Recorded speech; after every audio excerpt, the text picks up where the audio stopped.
বৈষম্য বিরোধী ছাত্র আন্দোলনের ফলে অনেকটাই অনুষ্ঠিত হয়ে পড়ে আন্তর্জাতিক বাণিজ্য মেলা।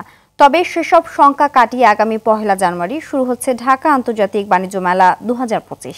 এখন চলছে স্টলগুলোর সৌন্দর্য বাড়ানোর শেষ মুহূর্তের কাজ। এবারের মেলায় স্থান পেয়েছে ২৪-এর গণঅভ্যুত্থানের নানা স্মৃতি।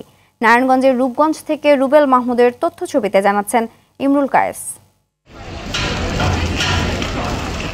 তোড়জোড়ে চলছে প্যাভিলিয়ন তৈরির কাজ। মেলার সর্বত্রই এখন ব্যস্ততা আর টুকটাক শব্দের আওয়াজ পাওয়া যাচ্ছে। দেশি বিদেশি উভয় স্টলগুলোয় চলছে শেষ সময়ের ফিনিশিং এর কাজ। নানা শঙ্কা কাটিয়ে আগামী ১ জানুয়ারি থেকে শুরু হচ্ছে ঢাকা আন্তর্জাতিক বাণিজ্য মেলা। ২৪-এর গণঅভ্যুত্থানের পর মেলা সাজছে নতুন রূপে। মেলার প্রধান ফটক থেকে বিভিন্ন স্টল, সব জায়গাতেই স্থান পেয়েছে বৈষম্য বিরোধী ছাত্র জনতার আন্দোলনের স্মৃতি। শহীদ আবু সাইদ ও মীর মুগ্ধর নামে ২টি কর্নার সহ মোট ৩৬২টি স্টল। বাদ পড়েছে বঙ্গবন্ধু কর্নার। যুবকদের জন্য তৈরি হচ্ছে ইউথ প্যাভিলিয়ন।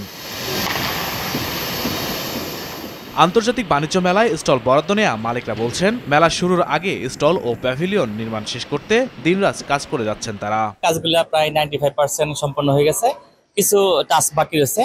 সেগুলো ইনশাল্লাহ আগামীকালকের ভিতরে কমপ্লিট করে ফেলতে পারবো। আমরা আশা করি 31 তারিখে রাত্রে এটা হ্যান্ডওভার দিয়ে দেবো।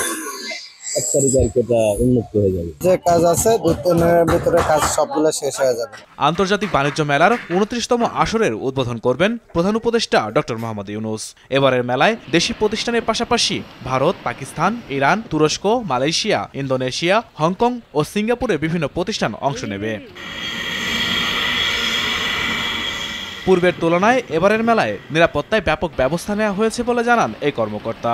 আমাদের সেনাবাহিনী, র্যাব, পুলিশ থেকে শুরু করে বিভিন্ন সংস্থার লোকজন থাকবে। আমরা এই মেলাটাতে নিরাপত্তার বিষয়টাকে সর্বাগ্রে গুরুত্ব দিয়েছি এবং নিরাপত্তা সংক্রান্ত বিষয়ে আমাদের বেশ কয়েকবার মিটিং হয়েছে। ইমরুল কায়েস, RTV। সারা জীবন তো চাকরি করবো না, তাই ক্যাপিটাল রেডি করেছি আমার ফাইন্যান্সিয়াল পার্টনার আইডিএলসির সাথে।